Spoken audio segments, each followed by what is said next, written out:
I've done all of Brighton. Hello there, you loose units, and welcome back to another episode of Spicy Boy Reviews. My name is Andrew Iles, your host, of course.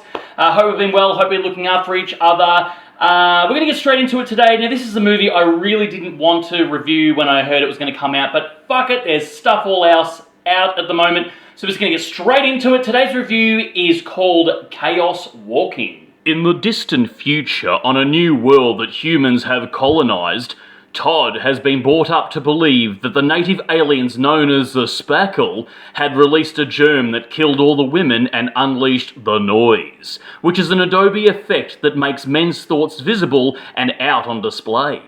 Suddenly, Rey Skywalker crash lands on this future sausage fest planet and must contact her people to come rescue her from all this toxic masculinity.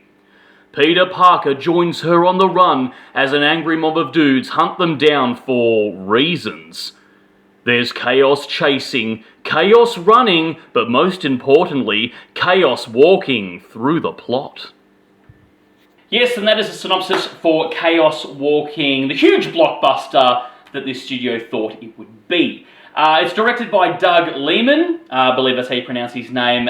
He's directed pretty much fucking everything in the last 20 years. The movie Go, The Bourne Identity, Swingers, Mr. and Mrs. Smith, Jumper, Edge of Tomorrow, and a plethora of other movies. Just go check out his IMDb. So the guy fucking knows exactly what he's doing behind the camera. As sort of aforementioned before, this film had a lot of trouble in production and going back to production and just getting to the cinema in general. It was originally filmed in 2017 and then was delayed by significant reshoots, I've been told, or I believe, back in 2019. And of course the release was delayed yet again because, for obvious reasons, the whole world had a hissy fit and we went into lockdown.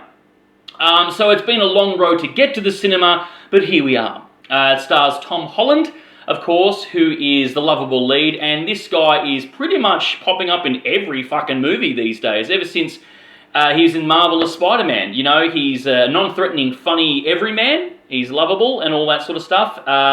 In the movie, his character loves his dog, he's a simple farmer, he's being raised by his two dads, and he's pretty much the epitome of everyone's little brother. He's funny and charming, Tom Holland, as an actor. Yeah, look, he's lovable. He's like everyone's little brother. It'd be interesting to see what movie choices he picks later on in his career. I think he might be sort of a bit of a Leo DiCaprio, if you will, because as Leo was back in the day, he was a fresh-faced, beautiful young boy who popped up on all these blockbusters and was, you know, the it guy of the time. And then, you saw he became a legit serious actor with an Oscar under his belt. So, that could be the future for Tom Holland, who knows? But he seems to be the guy they cast in everything. But, he's lovable. He's a good actor. Of course, our other lead is none other than Daisy Ridley, who in this movie is playing a Daisy Ridley type character. That's right, this role is pretty much Rey 2.0. And in all honesty, I'm yet to see Daisy Ridley pull out a magnificent performance. I'm sure she's capable of it. I mean, she's been around long enough. I think it's just the movies that she's in and the writing as well as not Crash Hot and all the things she's been in. Star Wars, I'm fucking looking at you. But yeah, she's just always consistently mediocre. She's not a terrible actor by any stretch of the imagination, but she's not great either. She's very, I guess, plain Jane, which nothing wrong with that, but yeah, nothing that you can write home about. Yeah. And of course, she and Tom Holland are cast together, opposite in each other, and they have absolutely no fucking chemistry in this film. They try to have a few little cute things here and there, but it just came across as a little bit awkward for them too. I mean, some of the jokes were kind of funny, I giggled a little bit, but the chemistry was way off.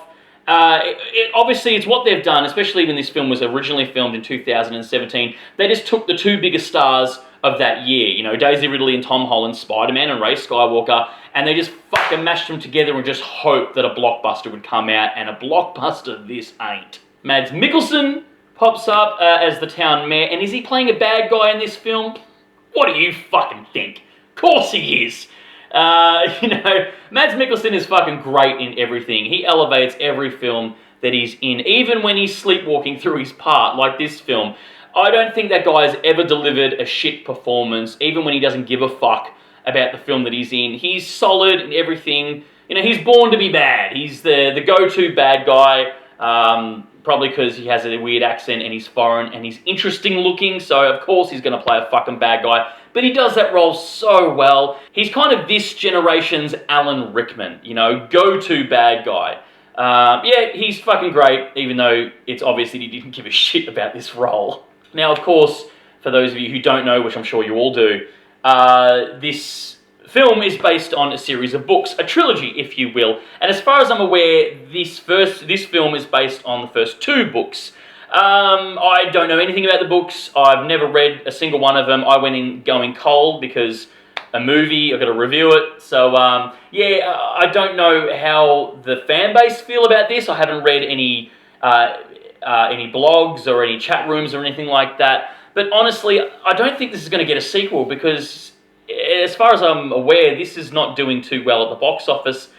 And, yeah, it's nothing to really write home about. Now, the story is very simple. I don't know, again, with the books of how intricate the story gets, but it's a simple story where Daisy Ridley crash lands on an island, a colonized island of men. It's all men. All the women are dead because apparently they were killed by the local aliens known as the Spackle. I wasn't buying that for one fucking second, but anyway, that's the plot. And then the corrupt town mayor wants to, like, she goes on the run, Daisy Ridley goes on the run, and he wants to hunt her down because there's a rescue ship coming to take her back away, and Mads Mikkelsen wants to get on it for reasons I fucked if I know why, but that's the plot. It's an on-the-run movie. Of course, Tom Holland teams up with her because he's an all-round good guy, and they have to flee through the cock forest of this planet to get to the rescue ship. That's the plot. That's it. If you've seen the trailer, you've seen the movie. There are no fucking spoilers. Or there is one, but we're going to get into that. But yeah, that's the movie. The trailer is the film. Now, this planet, the little thing that you've probably seen on the trailer is called The Noise, where every man on the planet, all of his thoughts are up on display and everyone can see and hear them. I don't know why that was a thing. It never really kind of went anywhere. I mean, it's a cute idea. Cool, that's awesome. But it just felt like a bit of a meme, you know, chucked into the plot for story device. But I don't know why it was a thing or why it was there. I'm sure the books explain why in intricate detail. I ain't got time to read the book because fuck that shit. I've got things to do.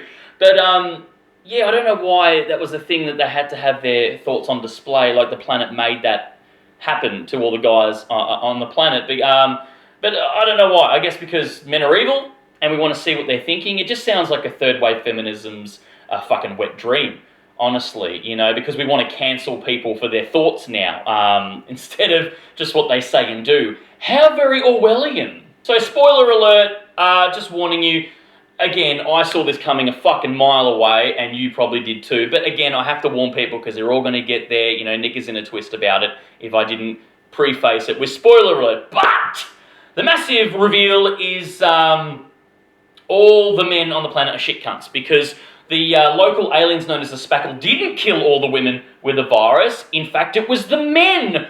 Oh my god, I'm fucking shocked. Like, it seemed to be in the past there was a bit of Salem witch trial fuckery going on, and then we find out that it's not actually all the women that are dead on this planet. It was just that little town, Mads Mikkelsen's town, and all the men killed all the women there. We find out that when Tom Holland and Daisy Ridley go to another town that there's very much women populating the planet, including one of them is the fucking mayor of that town. How progressive! But of course, we find out with that reveal and all that, the aliens known as the Spackle are just misunderstood. They're not evil, they don't speak our language, they don't look like us, so clearly we think that they're the bad guy, but they're really not, they're just misunderstood.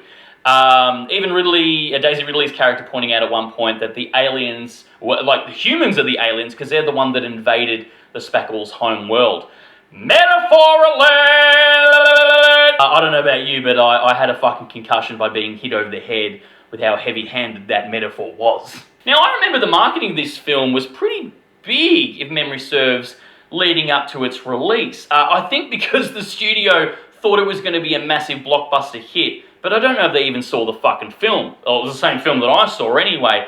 It was mediocre at best. It was an on-the-run film. I suppose the studio thought, fuck it, chuck the two biggest stars at the time in there, Daisy Ridley, Tom Holland, and boom, we'll have an instant blockbuster on our hands. And fucking no, they didn't. Like I said, it's an on-the-run movie. They're on the run. It's very predictable.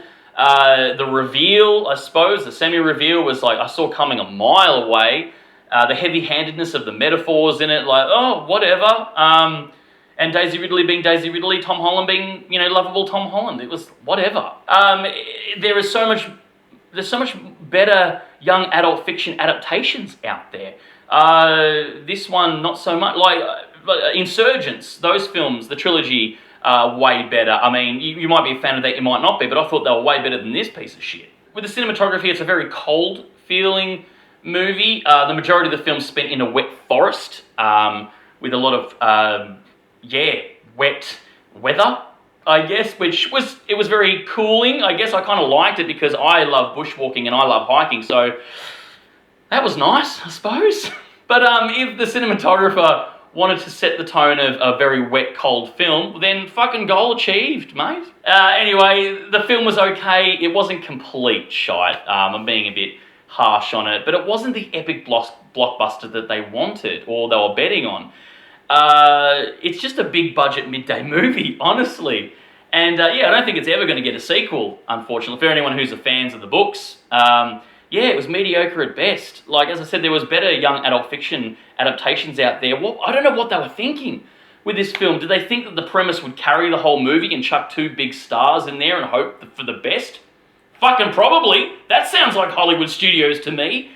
But guys, that's it. That's Chaos Walking. I'm not going to talk about it anymore because, as I said, it's mediocre at best. It's a big budget midday movie. That's Chaos Walking. I didn't want to review this movie when I saw it was coming out. I thought, well, judging by the trailer, I kind of seen it, and fucking I was right.